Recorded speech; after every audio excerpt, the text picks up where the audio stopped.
Religion. What is it? Why is it? Does it even exist? Of course it does, you goofopotamus. Okay, then ask yourself this. How do you define religion? Go ahead, write it down. Put an answer in the comments. Maybe you think this is super easy, but philosophically speaking, this is a very tricky question. Each religion is a sort of generalization of many specific communities of belief, often called sects. What, I can't say sex? S-E-C-T-S. Fine, we'll say denominations. That's only for Christians, really? Subgroups, we'll go with subgroups, okay?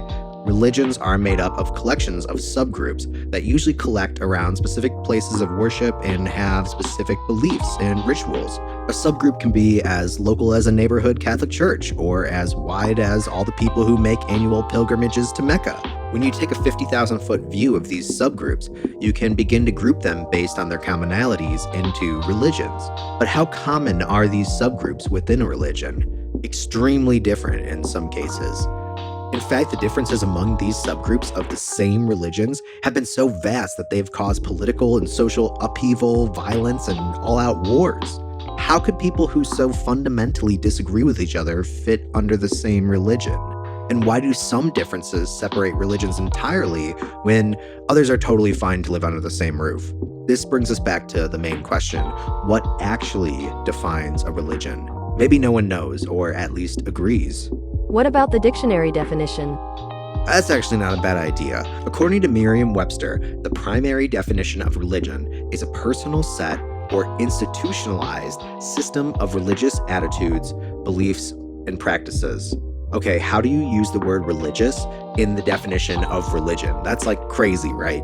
Okay, whatever. Let's look at the definition of religious. Okay, religious means of relating to or devoted to religious beliefs or observances. You can't keep getting away with this! See, I told you it was tricky. Okay, let's dive deeper. What about the secondary definition? The service and worship of God or the supernatural. Okay, that's much clearer. Let's keep going. Or relating to or manifesting faithful devotion to an acknowledged ultimate reality or deity, and a cause, principle, or system of beliefs held to with ardor and faith. Okay, less clear, but this at least gives us two seemingly fundamental aspects of religion: service and worship of the supernatural, or faithful devotion to an ultimate reality. But why should the dictionary get to define anything? When did Merriam-Webster become the experts? Religion must have existed before we decided to let these two jabronis define what words mean. So let's go back in time, back to before Skibbity Toilet Riz, the internet, electricity, before Merriam and Webster's great-great-great-grandparents even had sex. Now we'll see religion as a much different concept. If you went up to someone from that time, and assuming they didn't immediately have a heart attack from your speech, clothing, and general vibes, and you asked this person, assuming you somehow spoke a language they can understand, what religion are you? They probably really wouldn't know how to answer, so might as well not speak their language and give them a heart attack. Religion as a monolithic cultural type or social genus just didn't really exist back then. People who followed the ways of Jesus didn't really think of themselves as Christians, no more than the people who live in the land we call Florida thought of themselves as Floridians. But living in an age where we carry around a device that can access information from all across the globe at moment's notice, it's hard to imagine not knowing what's going on across the world. But to an agrarian farmer who may have only rarely ventured beyond the castle walls, or even to a Mongol warrior who rode all across the Caucasus on a horseback, most people just didn't really think of themselves outside of their connections to their family, tribes, and local communities. So the closest thing you may get to an answer, after some explaining, would be them rattling off a collection of related customs, burial rituals, maybe some scriptures and lore that had been passed down through their community. At different times and different places, these collections of practices may have been more formalized into something like a school, a code, or an enforced practice by a government or community.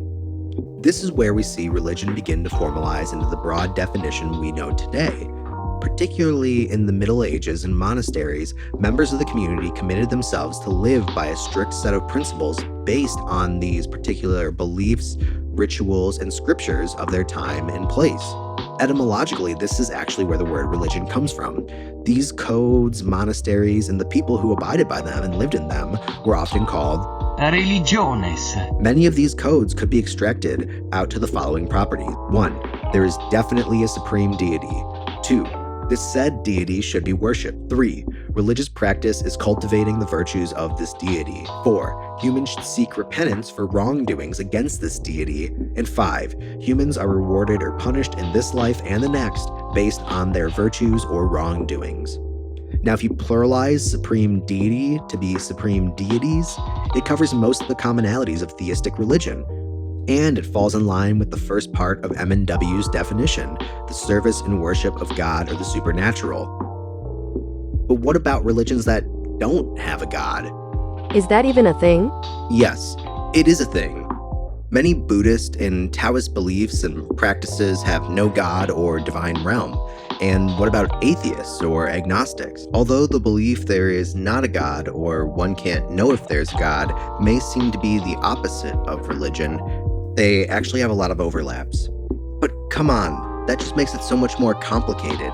Can't we just call those things something else, like spirituality, esotericism, superstition, magic? What about paganism? A more holistic approach to defining religion to encompass all these groups of belief can be found when we dive into the faithful devotion to an ultimate reality part of the definition. This is where we get more broad philosophical explanations of religion, such as the belief that there is an unseen order and our supreme good lies in harmoniously aligning with it, or pertaining to a reality which transcends everything other than itself, but is not transcended by anything other than itself. This is where we can start to put the non-theistic religions and theistic religions together. In these terms, religion doesn't have to be about any sort of supernatural deity. Instead, it sees religion as how humans understand the mechanics of reality.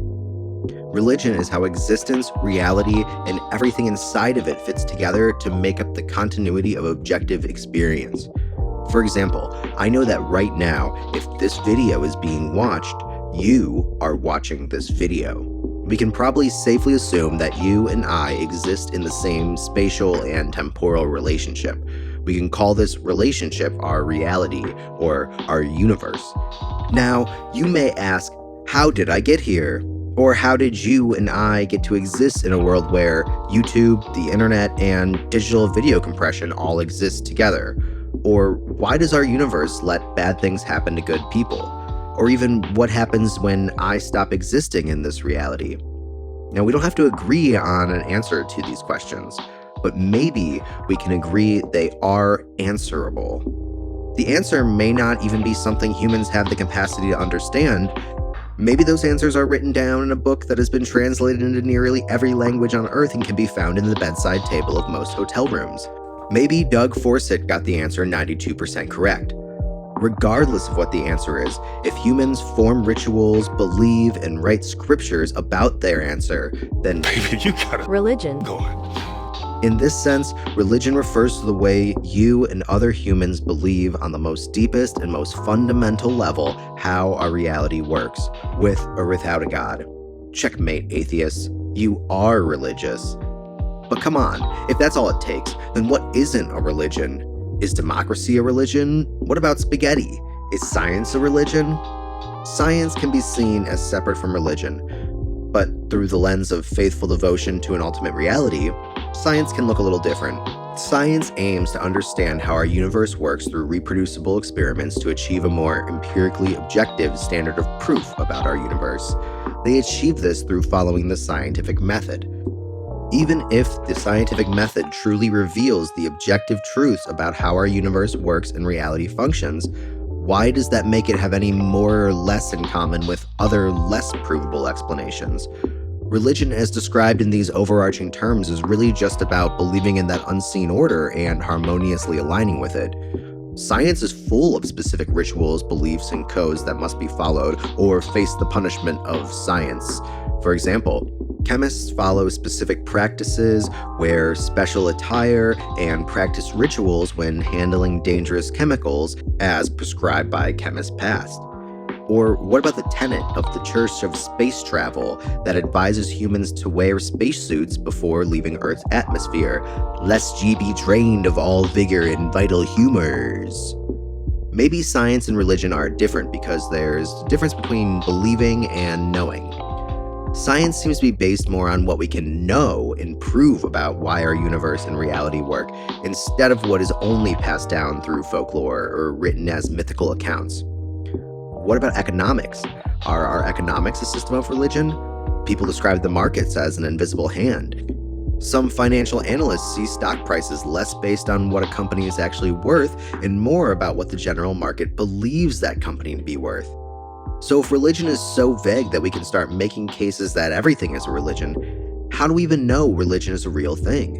Does religion exist? Maybe, maybe not.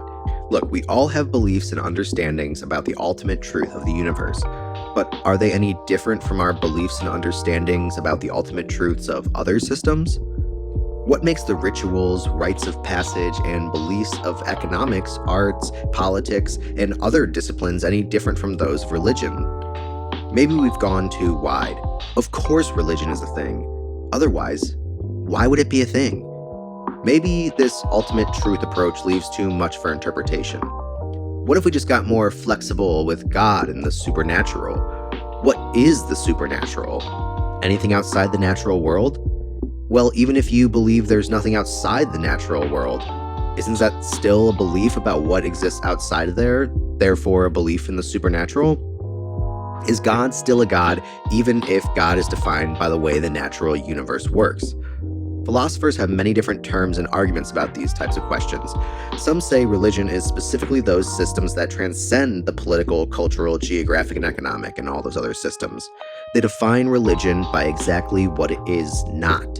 One philosopher made this argument by stating, religion is ice skating while singing. What the f*** are you talking about? That's exactly the point. We can begin to define religion by knowing what it is not. Since we already have all those other conceptual frameworks like politics, economics, philosophy, science, sociology, and so many others, they theorize and prescribe about the behavior of human and natural systems of so many things. Religion covers the system that is precisely not all those other ones. We can then define religion by that which is undefinable in other systems. But wait, hold on. Why do we even start trying to define religion? Is religion just a collection of concepts that at one point we started calling religion and now religion is even more of a thing because we call it that? That may be the case, but it kind of presumes religion is just a human invention. Like, if religion really comes from some divine realm, then that divine realm is the start of religion. Like, if Roman Catholicism really does describe the ultimate truth of our universe, then religion as a concept started because the God of Abraham created a universe where he would send his son to die and then spur the rest of the events that made Roman Catholicism the religion that it is today. It's kind of a paradoxical logic, but try to follow it. If a supernatural religion is to be perceived as true, then the inciting incident of that religion and the very concept of religion itself are relating to that event from that supernatural realm. By its very nature, this would mean religion would be defined by something outside the realm of natural understandings. There couldn't be empirical truth or facts that would explain the cause that led to it because it would be outside of empiricism, or super empirical. This brings us right back to defining religion by the things it's not. Religion would be all those things which cannot be defined empirically. But then what about those religions that do not define themselves by that which would be super empirical? Are we just back to that two-pronged dictionary definition? Maybe wrestling with the concepts is just about having fun and not necessarily winning. So, does religion exist? Yes and no. People's beliefs and how they define them have an enormous impact on everyone's life. Even an atheist has to contend with the reality of God as it exists through the actions of all the believers. Like, regardless of what religion is or if it's true, people make decisions and take actions that are rooted in those beliefs. But if those beliefs are separate from any other beliefs, decisions, or actions people have, I don't really know. Personally, it doesn't really matter. I'm just a cartoon character. My ultimate truth is that I'm a figment of imagination living in a 2D world. And I'm not gonna lie, it's a pretty sweet life. If you liked brain wrestling over the existence of religion, then I highly recommend reading the paper this video was inspired by, The Concept of Religion by Kevin Shilbrack from the Stanford Encyclopedia of Philosophy. I'll leave a link to that paper and other resources I use for this video down in the description. If you like this video and want to see more mind-expanding, brain-bending videos, please like this video and hit subscribe. It means a lot to me.